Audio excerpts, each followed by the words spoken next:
गीता कुमारी का ताल्लुक हैदराबाद के एक हिंदू खानदान से है। गीता के मुताबिक 2 साल पहले काम पर जाते हुए उन्हें एक मुसलमान रिक्शा ड्राइवर ने अगवा किया, फिर नशा देकर जबरदस्ती उन्हें मुसलमान करके निकाह कर लिया। गीता को, जिनका असल नाम कुछ और है, अदालत ने कुछ अरसे पहले उनके माँ बाप के हवाले किया है। उस लड़के की एक बार रक्षा पे चढ़ी थी मैं, और दूसरी बार आया जब तो मुझे अगवा करके ले गया था। मुझे नशे की गोलियां खिलाई। दो जने थे उस रक्षा पे, और मुझे नहीं बताया मुझसे निकाह क्या। मुझे सिर्फ ये याद है, मैं होश पे आई तो मुझे धमकियाँ दी, तेरे भाई को, तेरे बाप को, सबको मारूंगा, मेरी तरफ गवाही दो। मैंने डर में आके उसकी तरफ गवाही दी। मैंने नहीं किया था इस्लाम कबूल, मुझे तो कलमा भी नहीं आता है, तो क्या इस्लाम क्या कबूल करूँगी। सिंध में हिंदू औरतों को मोहब्बत और शादी के नाम पर जबरदस्ती या दबाव में लाकर मुसलमान करने के वाकयात अक्सर रिपोर्ट होते रहते हैं, पर पाकिस्तान में जबरन मजहब बदलने के केसेस की असल संख्या के बारे में रिलायबल डेटा मौजूद नहीं। लेकिन सिंध के इलाके डहरकी की ये दरगाह मजहब की तब्दीली के लिए बहुत मशहूर है, और हिंदू अक्सर ये शिकायत करते हैं कि यहाँ पहले उनकी लड़कियों को वर्गला के मुसलमान किया जाता है और फिर मजहब की तब्दीली को कानूनी रंग देने के लिए अदालत का दरवाजा भी खटखटाया जाता है। दरगाह के मौलवी मियां मट्ठो हमेशा ही इन इल्जामों से इनकार करते रहे हैं। जो सख्ती से हजूर पाक सल्लल्लाहु अलैहि वसल्लम ने मना फरमाया था कि किसी को जबरदस्ती मुसलमान नहीं करना, क्या मैं काफिर हूँ? हजूर पाक सल्लल्लाहु अलैहि वसल्लम के फरमान के खिलाफ हूँ? अगर मैं ऐसा करूंगा तो मैं तो इस्लाम से खारिज हो जाऊंगा। लेकिन ह्यूमन राइट्स एक्टिविस्ट का मानना है कि ये मामला ना तो इतना सीधा है और ना ही सिर्फ हिंदू लड़कियों का मजहब तब्दील हो रहा है।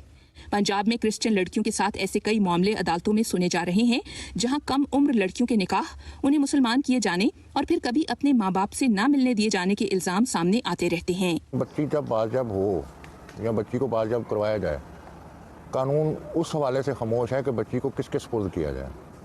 हमारी बहुत सारी बच्चियाँ जो हैं उनको दारुलमान भेज दिया जाता है। यहाँ पे एक गाड़ी चोरी हो जाए तो उसके मालिक को ढूंढा जाता है कि जो उसके मालिक को हैंड ओवर किया जाए। लेकिन यहाँ पे अदालती निज़ाम भी कुछ ऐसा है कि बच्ची को ये पूछा जाता है कि जी आपने इस्लाम कबूल कर लिया। आप कोई कबूल इस्लाम कर लेता है या मसीहत को कबूल कर देता है तो ये कहीं भी नहीं लिखा हुआ कि उसके वालिदैन या उसके वो उनसे फारग हो जाएगा। इंटरनेशनल ह्यूमन राइट्स ऑर्गेनाइजेशंस की तरफ से पाकिस्तान में फोर्स्ड कन्वर्जन्स की रिपोर्ट्स को इस्लामाबाद हमेशा ही सख्ती से रिजेक्ट करता है, लेकिन इस तरह की दर्जनों घटनाएं मीडिया में रिपोर्ट होने के बावजूद यहाँ सरकारी तौर पर फोर्स्ड कन्वर्जन्स का डेटा कभी इकट्ठा ही नहीं किया गया। इंतजामी मशीनरी है, उसको ये पता होना चाहिए कि सिर्फ बयान सारी हकीकत नहीं होती, वो बयान कुछ भी हो सकता है, किसी तरीके से भी दिलवाया हो जाए।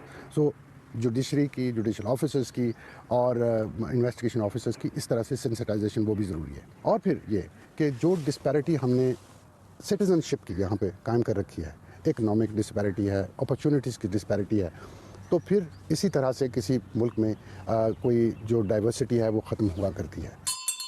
माइनॉरिटीज बहुत अरसे से मांग कर रही हैं कि पाकिस्तान में मजहब तब्दील करने की कम से कम उम्र डिसाइड की जाए, लेकिन मजहबी जमातों के कड़े विरोध की वजह से इस मांग को पूरा करना किसी भी सरकार के लिए फिलहाल मुमकिन दिखाई नहीं देता। कंसेंसस था कि जो कन्वर्जन है हर एडल्ट का राइट है। एक तो अंडर एज ना हो जो कन्वर्टी हो, और जो कन्वर्ट होना चाहे वो थ्रू एक प्रोसेस हो जिसको स्टेट ओन्ड प्रोसेस हो, उसकी लीगल वैल्यू होगी। बाकी अगर कोई कहे तो उसकी कोई लीगल वैल्यू नहीं होगी। ये ब्रॉड लाइन थी जो हमने लॉ प्रपोज किया है। कितना वक्त लगेगा कि ये कानून बन सके? बहुत ज़्यादा उम्मीद है कि ये लॉ पास हो जाएगा और बहुत ज़्यादा उम्मीद है कि जल्दी होगा। और नंबर 2, अगर इस वक्त नहीं हुआ तो हिंदू कम्युनिटी को आगे बहुत ज़्यादा मुश्किलात देखनी पड़ेंगी।